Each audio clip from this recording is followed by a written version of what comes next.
ఈరోజు మనం అధ్యాయం 6 జీవవైవిధ్యం సంరక్షణ 8th క్లాస్ బయాలజీ రాబందుల సంరక్షణ ఒక కేస్ స్టడీ ఇచ్చారండి. అత్యంత వేగంగా అంతరించిపోతున్న రాబందులను జూన్ 5, 2013 నాడు అప్పటి ఆదిలాబాద్ జిల్లాలో గుర్తించడం జరిగింది. ఆదిలాబాద్ జిల్లాలో ఎప్పుడు గుర్తించారండి? జూన్ 5, 2013. ఈ డేట్స్ గుర్తుపెట్టుకోవాలండి. ఇందుకు తగ్గుతున్నాయి. ఆ ప్రాంతంలో విపరీతమైన కలుషితాల ప్రభావం వల్ల రాబందుల సంఖ్య గణనీయంగా తగ్గిపోతుంది. సంరక్షణ కేంద్రం వీటిని కాపాడడం కోసం ప్రస్తుతం కుమ్రంభీం ఆసిఫాబాద్ జిల్లా బెజ్జూర్ మండలంలోని మురళీగూడ అటవీ ప్రాంతంలో ప్రత్యేక సంరక్షణ చర్యలు చేపట్టారు. ఓకేనండి. ఇక్కడ కొమురం మురళి ఫ్రెండ్స్ గుర్తుపెట్టుకోండి. కొమురం మురళి ఇంకోటి సింపుల్ పాయింట్ అండి. జిల్లా ఎలాగైనా గుర్తుపెట్టుకుంటారు. కొమురంభీం ఆసిఫాబాద్.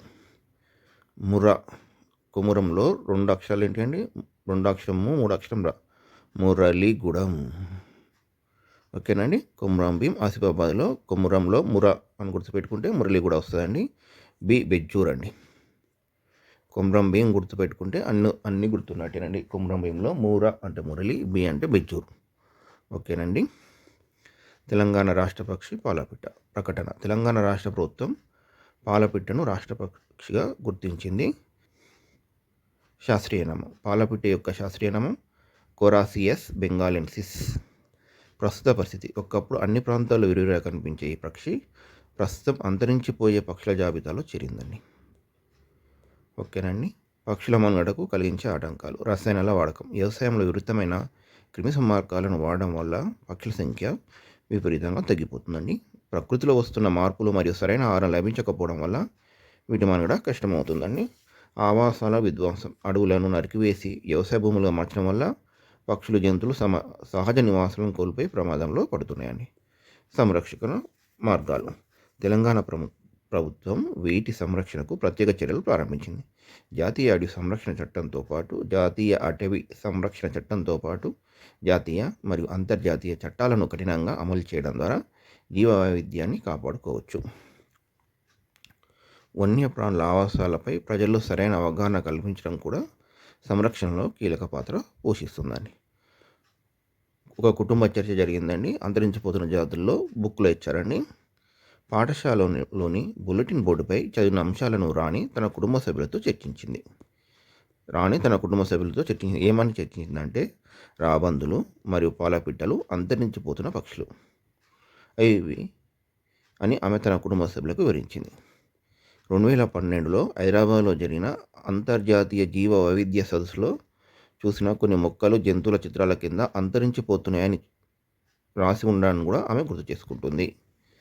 ఎప్పుడండి? 2012లో హైదరాబాద్లో జరిగిన అంతర్జాతీయ జీవ వైవిధ్య సదస్సులో. ఏ జంతువులు లేదా మొక్కల యొక్క జనాభా వేగంగా తగ్గిపోతుందో వాటిని అంతరించిపోతున్నగా పేర్కొంటున్నారని రాణి వివరించింది.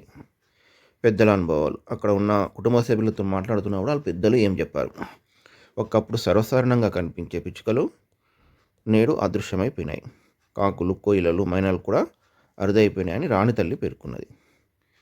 రోడ్డు వేయడం కోసం ఊరి చివర ఎన్నో జీవులకు ఆవాసంగా ఉన్న పెద్ద మర్రి చెట్టును కొట్టివేయడం వల్ల పక్షులు, కీటకాలు తమ ఆవాసాన్ని కోల్పోయాయని తాతయ్య గుర్తు చేసుకున్నాడు. తేనె అమ్ముకునే ఆదివాసులు కూడా ఇప్పుడు అరుదైపోయారని రాణి తండ్రి అభిప్రాయపడ్డారు. అంటే ఒకరి అభిప్రాయం ఒకరు చెప్తున్నారండి. కోతులు గ్రామాలపైకి రావడం, పాములు మరియు తొండల సంఖ్య గణనీయంగా తగ్గడం వంటి అంశాలపై కూడా వారు చర్చించుకున్నారు. ఆ కుటుంబ సభ్యులు చర్చించుకున్నారండి. జీవ వైవిధ్యం అంటే ఏమిటి? మన పరిసరాల్లోని వివిధ రకాల రంగుల, రూపాలు కలిగిన మొక్కలు, జంతువులు ఉండడాన్ని జీవ వైవిధ్యంగా పరిగణించవచ్చు. ఒక రకమైన మొక్కలు, ఉదాహరణ కేవలం ఎరుపు రంగుల మొక్కలు మాత్రమే ఉంటే ఆ పరిసరాలు అంత అందంగా ఉండవు. అంటే ఎలా ఉండాలి? వివిధ రంగుల గల పువ్వులు గల మొక్కలు ఉండాలి. గత 30 నుంచి 40 ఏళ్లతో పోలిస్తే ప్రస్తుతం మన పరిసరాల్లో కొంగలు, పిచ్చుకలు, చిలుకలతో వంటి వైవిధ్యం తగ్గిపోయిందని రాణి తల్లి వివరించింది. ఓకేనండి. రాణి చేసిన పరిసరాల సర్వే. రాణి తన ఇంటి పరిసరాల్లోని జీవులను గుర్తించి వాటికి ఒక రంగు సంకేతం ఇచ్చి జాబితాను తయారు చేసిందండి. ఆమె తన పటం ద్వారా వివరించిందండి. రాణి ఈ విధంగా పటం తయారు చేసుకుందండి. మొక్కలకు మే అంటే లేత ఆకుపచ్చ చిన్న మొక్కలని, వృక్షాలకేమో ముదురు ఆకుపచ్చ అండి. జంతువులకు ఎరుపు రంగు, మనుషులకు ముదురు నీలి రంగు, పక్షులకు గులాబీ రంగు, కీటకాలకు గోధుమ రంగు, చేపలకు లేత నీలి రంగు. ఈ విధంగా ఆమె ఒక మ్యాప్ను ప్రిపేర్ చేసుకుందండి. ఓకే కదండి, ఆమె తయారు చేసుకున్న రంగులండి ఇవి. ఈ విధంగా రాణి తన పరిసరాల నమూనా పటాన్ని గీసి రంగురంగుల ఆధారంగా జీవ వైవిధ్యాన్ని విశ్లేషించింది. పరిసరాల సర్వే విద్యార్థి కృత్యం అండి. ఇది కూడా రాణి చేసిన విధంగానే విద్యార్థులు తమ పాఠశాల లేదా ఇంటి పరిసరాల్లో సర్వే నిర్వహించి నమూనా పటాన్ని తయారు చేయాలి. ఈ విధంగా అండి. ఇప్పుడు ఎట్లా తయారు చేయాలో తయారు చేయాలండి. సర్వేలో ఉపయోగించిన రంగు సూచికలు మొత్తం ఆ సంఖ్య ఆ ప్రాంతంలోని జీవ వైవిధ్యాన్ని తెలియజేస్తుంది. అంటే సర్వేలో ఉపయోగించిన రంగు సూచికలు మొత్తం సంఖ్య, ఎన్ని రంగు సూచికలు ఉపయోగించారు, ఎరుపు, గ్రీన్, ఎన్ని రకాలు అంటే అన్ని రకాల కలర్లు ఉపయోగించారు కండి. ఈ కలర్లు అన్నీ కలిపి ఏం చేస్తుంది, ఆ ప్రాంతంలోని జీవ వైవిధ్యం సూచిస్తుంది. అంటే ఒక రంగు ఒకదాని పోలేదు ఉండదు, అలానే జీవ వైవిధ్యం కలిగి ఉందని చెప్తున్నారండి. క్షేత్ర పర్యటనలు, ట్రెక్కింగ్, అడవులు, పొలాలు లేదా తోటలను సందర్శించినప్పుడు పక్షుల గూళ్ళు, సాలిల గూళ్ళు, పురుగులు, కీటకాలు మరియు నాచు మొక్కల వంటి ప్రతి అంశాన్ని నిశ్చితంగా పరిశీలించాలి. అధ్యయనం చేసేటప్పుడు పక్షుల గూళ్ళు లేదా జీవుల సహజ ఆవాసాలకు ఎలాంటి భంగం కలిగించకూడదు. ఇంపార్టెంట్ పాయింట్ అండి. మీరు ట్రెక్కింగ్ వెళ్ళి వివిధ రకాల మొక్కలను, గూళ్ళను, పక్షుల గూళ్ళను, సాలీలను పరిశీలిస్తున్నప్పుడు పక్షుల గూళ్ళు లేదా జీవుల సహజ ఆవాసాలకు ఎలాంటి భంగం కలిగించకుండా సర్వే నిర్వహించాలండి. వన్యప్రాణులతో ఉండే వైవిధ్యం ప్రకృతి పట్ల ఆశ్చర్యాన్ని కలిగిస్తుంది. ఓకేనండి. ప్రకృతిలో జీవుల ప్రాధాన్యత. మన చుట్టూ ఉండే మొక్కల, జంతువులు వేటికి అవి ప్రత్యేకంగా ఉండి ప్రకృతిలో తమదైన ప్రాధాన్యతను కలిగి ఉంటాయి. సూక్ష్మదర్శినిలో వైవిధ్య ప్రపంచం. అంటే సూక్ష్మదర్శినులు ఏం కనబడతాయంటే సూక్ష్మజీవులు కనబడతాయి. ఈ సూక్ష్మజీవులు కూడా వివిధ వైవిధ్యంగా ఉంటాయని చెప్తున్నారండి. శైవలాలు, శిలీంధ్రాలు, బ్యాక్టీరియాలు, వైరస్లు మరియు సూక్ష్మ అర్ధపోళ్ళు, రకరకాల జంతువులు ఉండి ఒక ప్రాంత వైవిధ్య జీవులతో పరిపూర్ణం అవుతుంది. అంటే సూక్ష్మజీవులలో కూడా వైవిధ్యం ఉందని చెప్తున్నారని వైవిధ్యాన్ని కనుక్కోవడం కృత్యం ఇచ్చారండి. ఒక జాతి చెందిన జీవుల్లో కూడా వైవిధ్యం ఉంటుందని అర్థం చేసుకోవడానికి ఈ కృత్యం ఉపయోగపడుతుంది. ఏం చేశారంటే ఒకే ఎత్తు గల 2 గడ్డి మొక్కలను సేకరించి పరిశీలించినప్పుడు అవి ఒకేలా కనిపించిన వాటి మధ్య కనీసం 5 భేదాలు లేదా 5 పోలికలు గుర్తించవచ్చు. ఈ పరిశీలన కోసం విద్యార్థులు సొంతగా పట్టికలను సిద్ధం చేసుకోవాలి.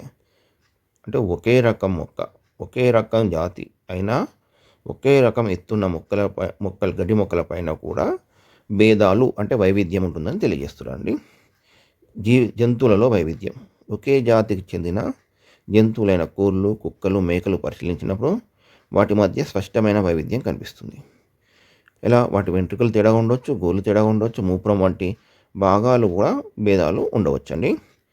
పక్షులకు పరిశీలిస్తే వాటి ఈకలు, కాళ్ళు, రెక్కలు, తల మరియు తోక భాగాల ఆధారంగా పోల్చి చూసినప్పుడు ఒక్కొక్క పక్షికి ఒక్కొక్క రకంగా ఉంటుంది. అంటే అనేక వ్యత్యాసాలు కలిగి ఉంటాయి. అంటే వైవిధ్యం కలిగి ఉంటుంది. మనుషుల్లో ఒకే తరగతి చెందిన విద్యార్థులను పరిశీలిస్తే వారు ఒకే ఎత్తును కలిగి ఉండకపోవచ్చు. ఇది ఒక వైవిధ్యం అండి.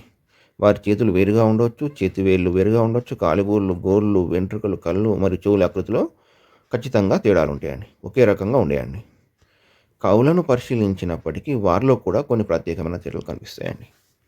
కవులలో కూడా తేడాలు ఉంటాయి. ప్రపంచవ్యాప్తంగా ఉన్న వివిధ దేశాల వ్యక్తుల్లో ఉదాహరణ క్రికెట్ క్రీడాకారులు, చర్మ స్వభావం క్రికెట్ క్రీడాకారులలో కూడా చాలా తేడా ఉంటుంది. ఒక వెస్టిండీస్ జట్టు, ఇండియా జట్టు ఆడుతున్నప్పుడు చాలా తేడాలు కనబడతాయండి. ఇండియా జట్టులో ఆడే క్రికెట్ల మధ్య కూడా చాలా వైవిధ్యం ఉంటుందండి. వాళ్ళ చర్మం తేడా ఉండొచ్చు, పొడిగా, జిడ్డుగా, మృదువుగా, గరుకుగా కూడా ఉండవచ్చు. ఇలాంటి వైవిధ్యాలు కూడా ఉంటాయండి. మరి ఇతర శరీర లక్షణాల్లో కూడా ఎంతో వైవిధ్యం ఉంటుంది క్రీడాకారుల మధ్య. జీవ వైవిధ్యం ఒక విశ్లేషణ. ప్రకృతిలో జీవులు పైకి ఒకేలా కనిపించినప్పటికీ జాగ్రత్తగా పరిశీలిస్తే వాటి మధ్య ఉన్న భేదాలే జీవ వైవిధ్యానికి దారితీస్తాయి. అంటే పైకి ఒకేలా కనిపిస్తున్నాయండి, జాగ్రత్తగా పరిశీలిస్తే వాటి మధ్య ఉన్న భేదాలే జీవ వైవిధ్యానికి దారి తీస్తుంది. వైవిధ్యం అనేది ప్రకృతి అనుసరించే ఒక సహజమైన విధానం. ప్రకృతిలో ఎంత సూక్ష్మ స్థాయిలో పరిశీలించినప్పటికీ ప్రతి చోట ఏదో వైవిధ్యం ఉంటూనే ఉంటుందండి. జీవ వైవిధ్యం పుట్టుక రామగుండం అడవి. ఇది కేస్ స్టడీ లాగా ఉపయోగపడుతుందండి. జీవ వైవిధ్యం ప్రాముఖ్యతను అర్థం చేసుకోవడానికి ప్రస్తుతం మన చుట్టూ మారుతున్న పరిస్థితులు గమనించాలి. ఉదాహరణకు పెద్దపల్లి జిల్లాలోని రామగుండం అడవి ప్రాంతంలో సంభవించిన మార్పులను అధ్యయనం చేయవచ్చు. రామగుండం ఎక్కడ ఉందండి? పెద్దపల్లి జిల్లాలో ఉంది. ఇంపార్టెంట్ పాయింట్ అండి.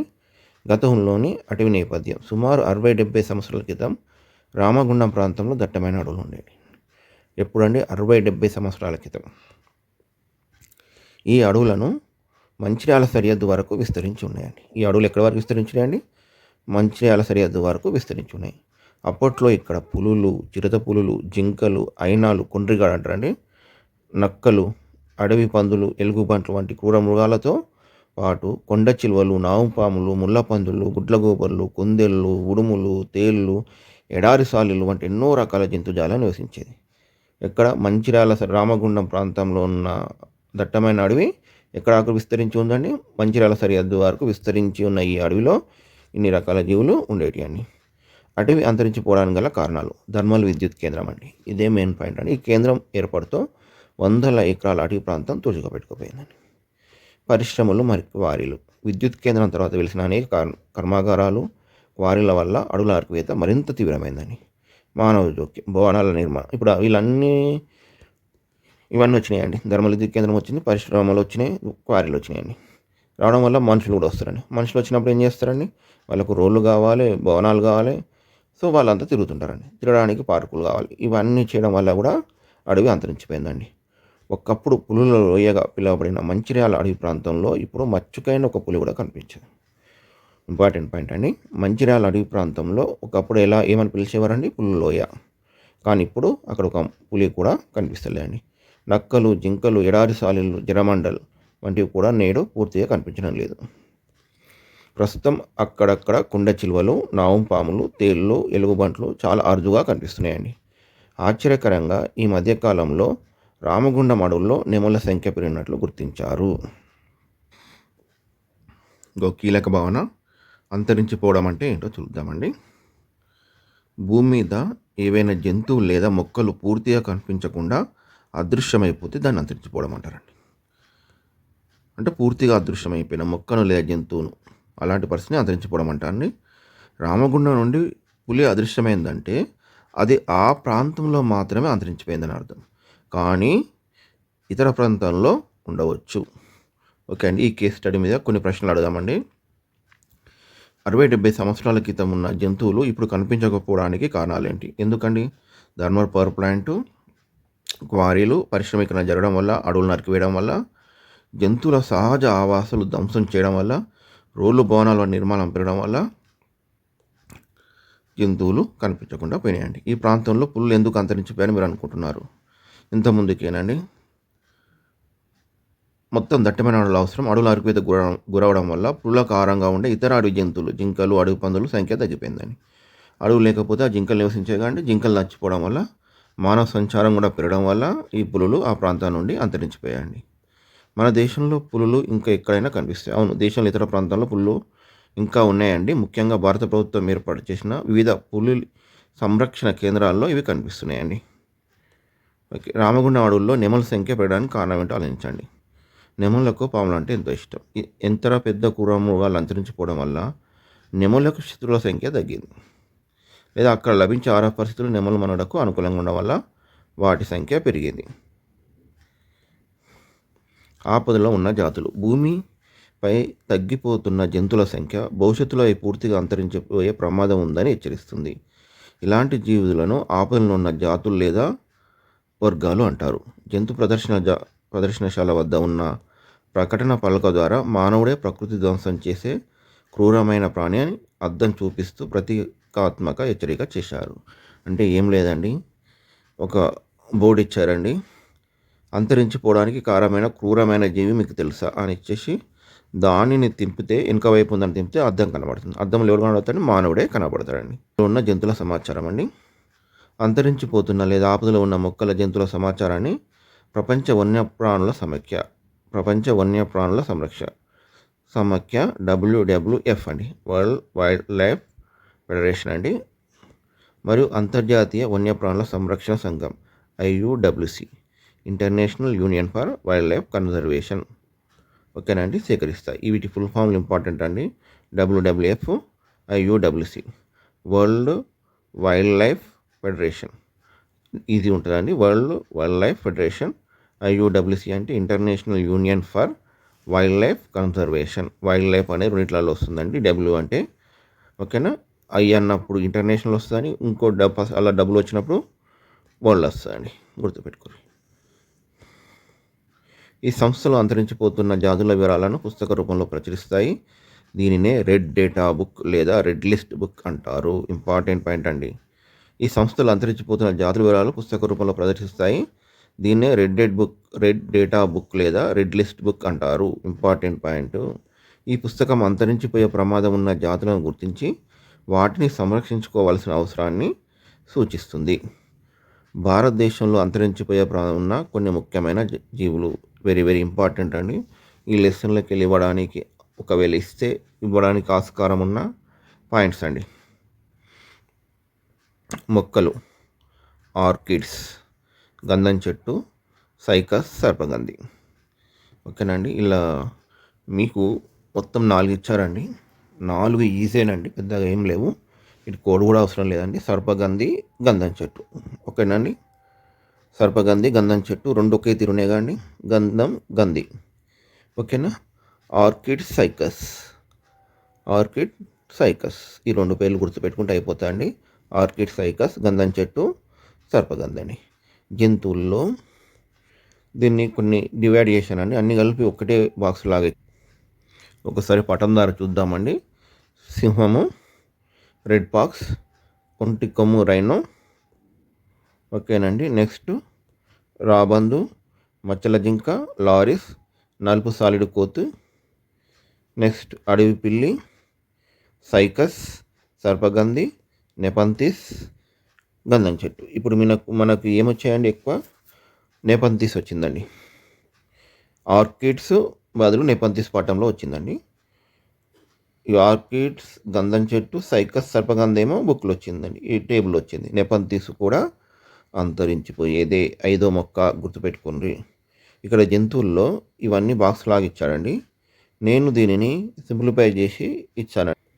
చూడండి, జంతువులు, సరీసృపాలు, ఇతరాలు, పక్షులు, క్షీరదాలు, ఈ విధంగా అన్ని పేర్లు గుర్తుంటాయని చేశానండి. జంతువులలో చూడండి, చిరుతపులి, పులి, సింహం, ఈ 3 తెలుసండి.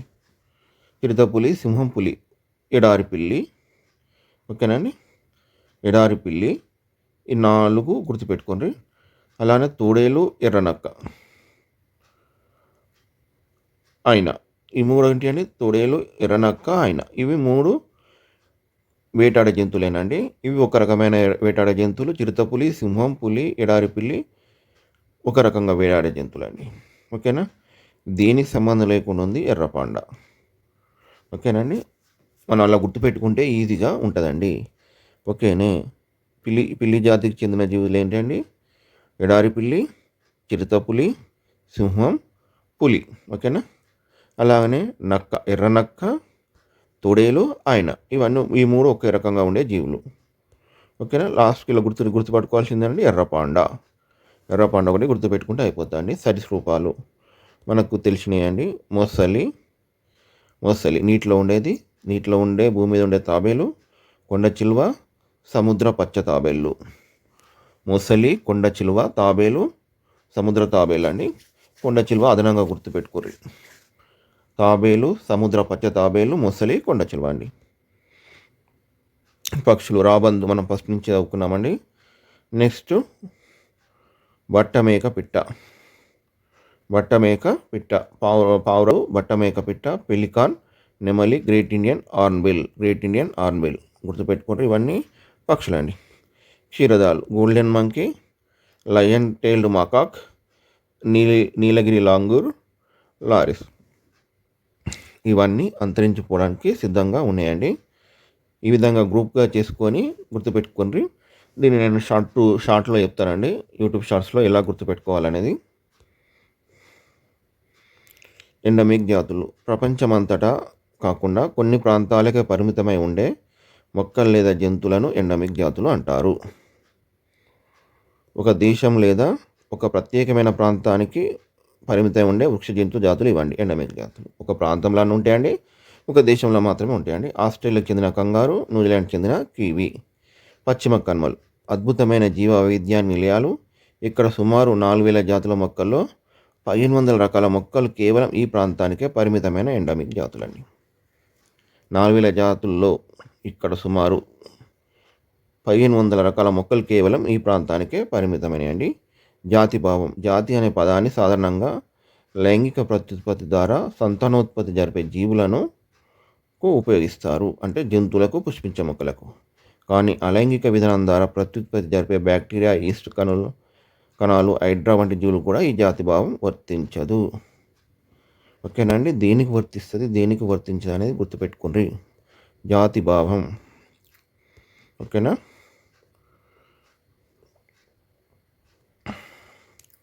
లైంగిక ప్రత్యుత్పత్తి జరిపే వాటికి మాత్రం జాతి భావం ఉపయోగిస్తారండి. అలైంగిక విధానం ద్వారా జరిపే జీవులకు జాతి భావం వర్తించాలి. జీవ వైవిధ్యం, పుట్టుక, ప్రకృతి సమతుల్యత. ప్రకృతిలో అనేక రకాల ఆవాసాలు వైవిధ్యంగా ఉంటాయండి. వైవిధ్యమైన ప్రకృతిలో జీవులు వివిధ రూపాలను కలిగి ఉంటాయి.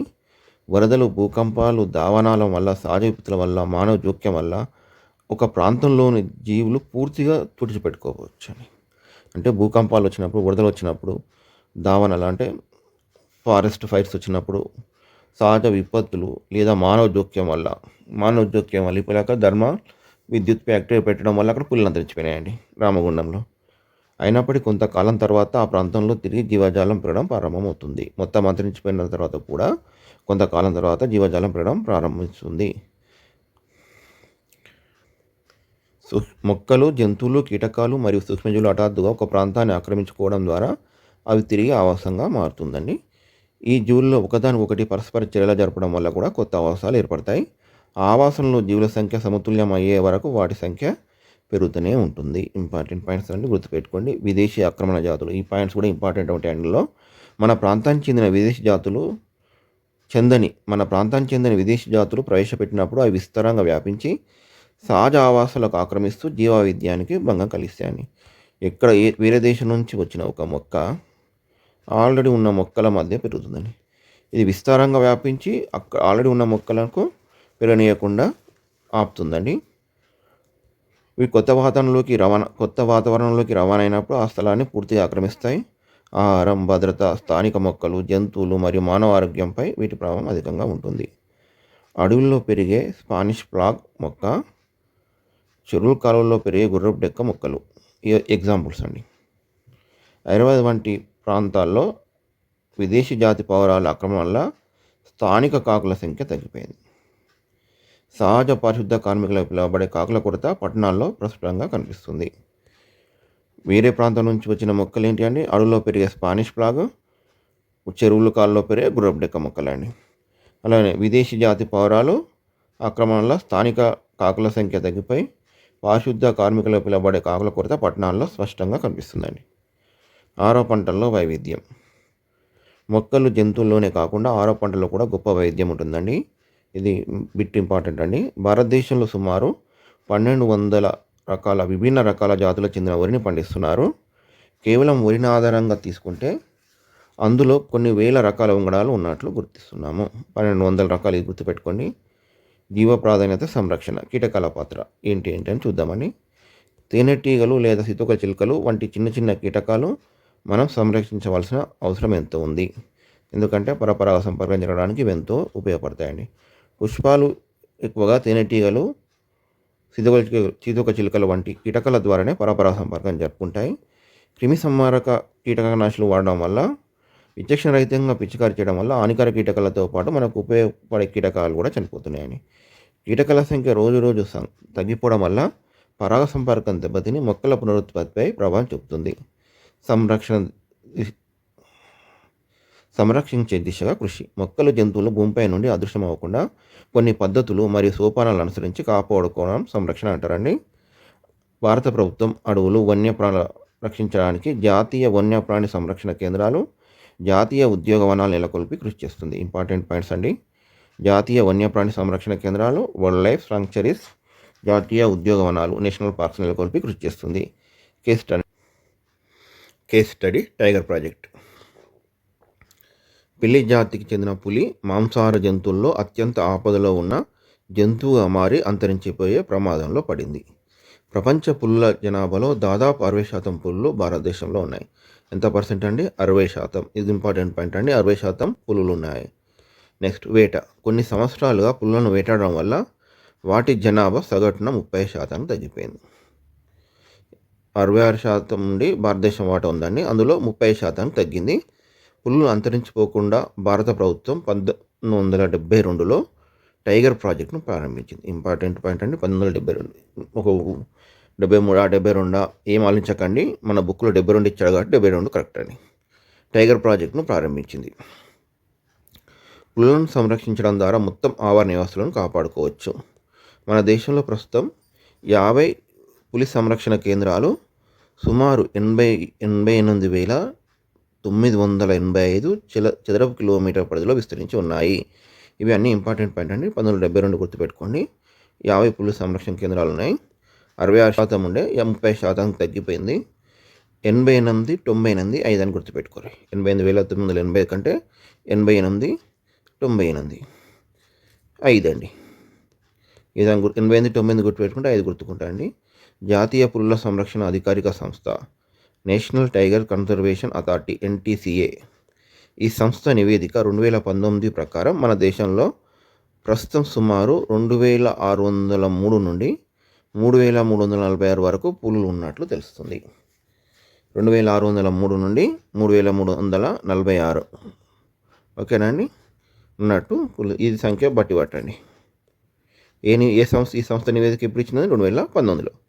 కఠిన చట్టాలు, వేట నిషేధించడం వల్ల, శాస్త్రీయ సంరక్షణ పద్ధతుల వల్ల ఈ ప్రాజెక్టు విజయవంతమైంది. అంటే పులుల సంఖ్య పెరిగింది. టైగర్ ప్రాజెక్ట్ ఆవరణ వ్యవస్థపై ప్రభావం ఏ విధంగా చూపెడుతుంది? టైగర్ ప్రాజెక్ట్ అనేది కేవలం పులులను మాత్రమే కాకుండా వాటితో పాటు ఇతర మొక్కలను, జంతువులను కూడా సంరక్షించడానికి ఉద్దేశించబడింది. పులిని కాపాడడం అంటే దాని ఆహారజాలకాన్ని కాపాడడం అని అర్థం. అంటే పులి తన ఆహారం కోసం జింకలు మరియు ఇతర శాకాహార జంతువులపై ఆధారపడుతుంది. ఒకవేళ పులి అంతరించిపోతే జింకలు మరియు ఇతర శాకాహార జంతువుల జనాభా విపరీతంగా పెరిగి ఆ ప్రాంతంలోని మొక్కలపై తీవ్ర ప్రభావం చూపెడుతుంది. మొక్కలన్నీ అంతరించిపోతాయి. ప్రకృతిలో అన్ని జీవులు ఒకదానిపై ఒకటి ఆధారపడమే కాకుండా పరస్పరం ప్రతిచర్యలు జరుపుకుంటాయి. కాబట్టి వైవిధ్యాలు కాపాడడం చాలా అవసరం. వైవిధ్యాన్ని రక్షించినప్పుడు మాత్రమే అడవులోని చాలా ప్రాంతాలు మానవ చర్యల వల్ల అంతరాయం కలగకుండా సంరక్షించబడతాయండి. అడవుల సంరక్షణలో ఆదివాసుల పాత్ర. చాలామంది ప్రజలు పూర్తిగా అడవిపై ఆధారపడి జీవిస్తున్నారు. అడవిని కాపాడుకోవడం అనేది ఆదివాసుల జీవితంలో ఒక ప్రధాన కార్యక్రమంగా ఉంటుంది. ఆదివాసులకు అడవిలో కొన్ని ప్రాంతాల్లో ప్రవేశం లేకుండా చేసి వారిని అక్కడి నుండి తరిమేస్తే అది మనుగడకే ప్రమాదం, అడవి మనుగడకే ప్రమాదం కలగవచ్చు. అంటే వాళ్ళు అడవిని కాపాడడంలో ఆదివాసులు ఎంతో కృషి చేస్తారండి. వాళ్ళను పంపించడం వల్ల, అడవి నుంచి పంపించడం వల్ల అడవికే ప్రమాదం అని చెప్తున్నారండి. జాతీయ పార్కులు, సంరక్షణ కేంద్రాలు. జీవ వైవిధ్యాన్ని కాపాడడానికి 2 ప్రధాన రకాల సంరక్షణ ప్రదేశాలు ఉన్నాయండి. నేషనల్ పార్క్స్ ఎలా అంటే ఇవి ఒక విశాలమైన స్థలంలో వన్యజాతి జీవులను, సింహాలు, పులులు, ఖడ్గమృగాలు వంటి సహజమైన ఆవాసాల్లో సంరక్షించే ప్రదేశాలు. ఈ ప్రదేశాల్లో మానవ కార్యకలాపాలను ఏ రూపంలో కూడా అనుమతించబడరు. మానవ కార్యకలాపాలు ఉన్నాయండి, ఏ రూపంలో అనుమతించబడవు. పశువులు గడ్డి మేయడం కూడా ఇక్కడ పూర్తిగా నిషేధించబడింది. Jim Corbett national park, Nainital, Uttarakhand. ఎక్కడ ఉందండి? నైనిటాల్, ఉత్తరాఖండ్లో ఉంది Jim Corbett national park. Important points అండి. జిమ్ కార్బెట్ నేషనల్ పార్క్ ఎక్కడ ఉందండి? నైనిటాల్, ఉత్తరాఖండ్ స్టేట్లో ఉంది. అంటే జాతీయ పార్కుల్లో మానవ కార్యక్రమాలు అనుమతించబడరండి. ఇది ఇంపార్టెంట్ పాయింట్ అండి. సంరక్షణ కేంద్రం. ఇది జాతులను సంరక్షించే లక్ష్యంతో ఏర్పాటు చేసిన ప్రత్యేక స్థలం. ఆయా జీవజాతుల ఆవాసాలపై ప్రభావం చూపకుండా ఉండే విధంగా ఇక్కడ మానవ చర్యలను పరిమితంగా అనుమతిస్తారు. అందులోనే జాతీయ పార్కులలో మొత్తం అనుమతించరండి, ఇక్కడ పరిమితంగా అనుమతిస్తారు. ఎగ్జాంపుల్ పాకాల వన్యప్రాణి సంరక్షణ కేంద్రం, వరంగల్. పాకాల వన్యప్రాణి సంరక్షణ కేంద్రం, వరంగల్. పక్షుల వలస. ఇంపార్టెంట్ పాయింట్స్ అండి. శాశ్వత గుళ్ళు లేని కొన్ని పక్షులు గుంపులుగా ఏర్పడి ఆహారం మరియు నివాసంతో పాటు ప్రత్యుత్పత్తి కొరకు ఒక ప్రాంతం నుండి మరొక ప్రాంతానికి పయనమాడాన్ని వలస అంటారు.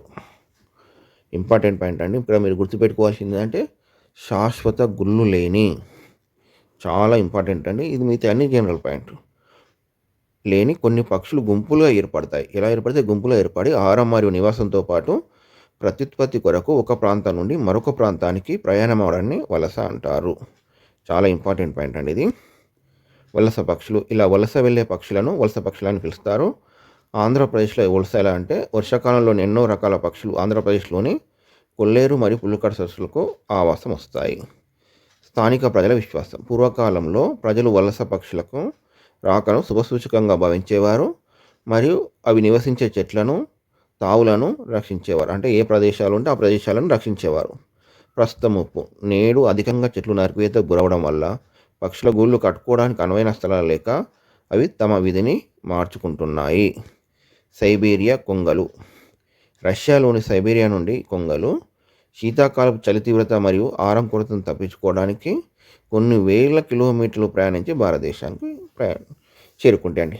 ఎక్కడి నుంచి వస్తాయండి? రష్యా నుండి భారతదేశానికి వస్తాయండి. రష్యా నుండి భారతదేశానికి కొన్ని వేల కిలోమీటర్లు ప్రయాణించి వస్తాయండి. అంతరించిపోతున్న జాతుల పునర్వాసం. అంతరించిపోతున్న జంతువుల పునర్వాసం. జూల పాత్ర. పాండా వంటి కొన్ని అంతరించిపోతున్న జంతువులను అడవుల నుండి తెచ్చి జూలల్లో పెంచి తిరిగి అడవుల్లోకి వెళ్తారు. జూలలో పాండాలకు ఆహారం ఇచ్చేటప్పుడు సంరక్షకులు పాండా ముసుగులు ధరిస్తారు. ఎందుకంటే అది పాండాల మధ్యన ఉన్నట్టు ఫీలింగ్ కోసం. ఇలా చేయడం వల్ల పాండా పిల్లలు సహజంగా తమ జాతి జంతువుల మధ్య పెరిగిన అనుభూతిని పొందుతారు.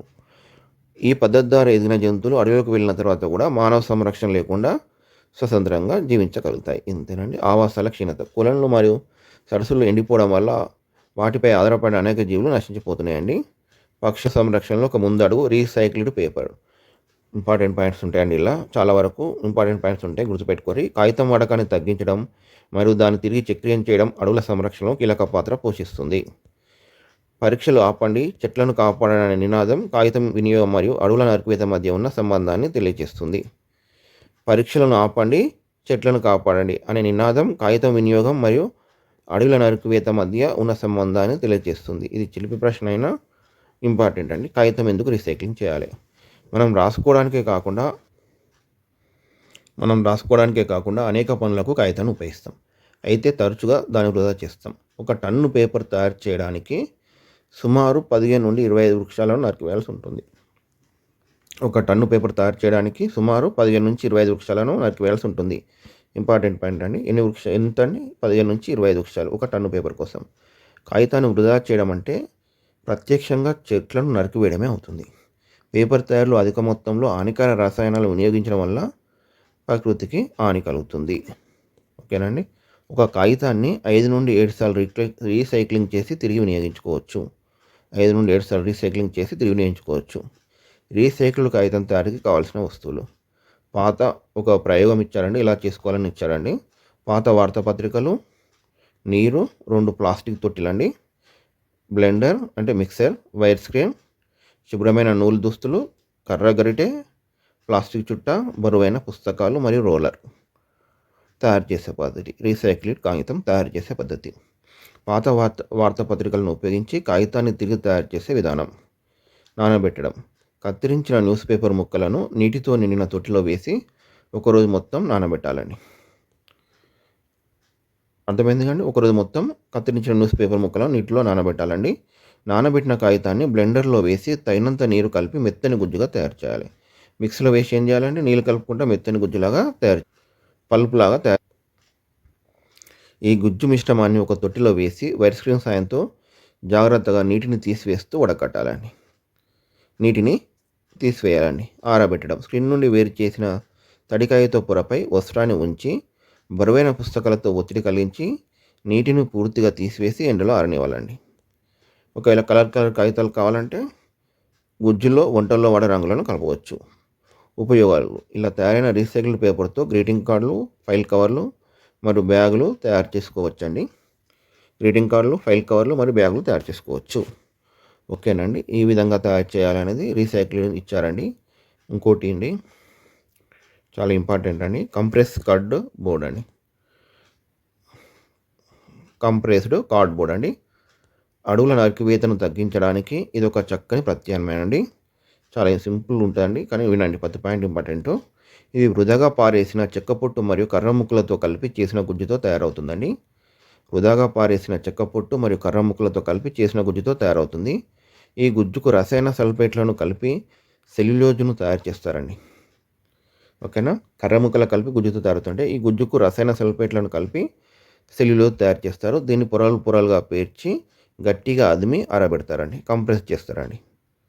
ఓకేనండి. సెల్యులోజ్ తయారు చేసిన తర్వాత దీన్ని పొరలు పొరలుగా పేర్చి గట్టిగా అదిమి ఆరబెడతారండి. దీని తయారీకి ప్రత్యేకంగా చెట్లను నరకాల్సిన అవసరం లేదండి. ఇది అడవుల సంరక్షణకు ఎంతో ఉపయోగపడుతుంది. ఓకే. దీని జీవ సారాంశం అండి. ఉపయోగపడే లేదా ఉపయోగపడనిది ఏదైనప్పటికీ ప్రతి చెట్టుకు మరియు ప్రతి జంతువుకు ఈ భూమిపై జీవించే హక్కు ఉంది. దీనిని జీవవైవిధ్యం యొక్క ముఖ్య ఉద్దేశం అండి. అది ఉపయోగపడవచ్చు, ఉపయోగపడవచ్చు. ఆ జంతువైనా, మొక్కైనా. కానీ అది జీవించే హక్కు మాత్రం దానికి ఉందండి. ఆవరణ వ్యవస్థపై ప్రభావం. ఏ ఒక్క జీవి నశించినా ఆహార గొలుసు మరియు ఆహార జాలకంపై తీవ్ర ప్రభావం చూపుతుంది. ఆహార గొలుసుల మొత్తాన్ని ఆహార జాలకం అంటారండి. ఓకేనండి. ఆహార గొలుసు ఆహార జాలకంపై ప్రభావం చూపుతుంది. మానవ బాధ్యత. భూమిపై జీవ వైవిధ్యాన్ని రక్షించాలంటే ముందుగా మనం ప్రకృతి సంపరక్షణలో భాగస్వాములు కావాలి. మరి ఇతరులతో అవగాహన కల్పించాలి. సుస్థిర అభివృద్ధి. అడవి వనరులను మితంగా వినియోగిస్తూ ఆవరణ వ్యవస్థలను కాపాడడమే సుస్థిర అభివృద్ధికి మార్గం. ముగింపు సందేశం. ప్రకృతి మానవుని అవసరాలను తీరుస్తుంది, కానీ అత్యాశను కాదండి. మానవుడు ప్రకృతిలో ఒక ముఖ్యమైన భాగమే, కానీ ప్రకృతిని సంరక్షిస్తే అది మనల్ని రక్షిస్తుందని తెలుసుకోవాలండి. ఓకేనండి.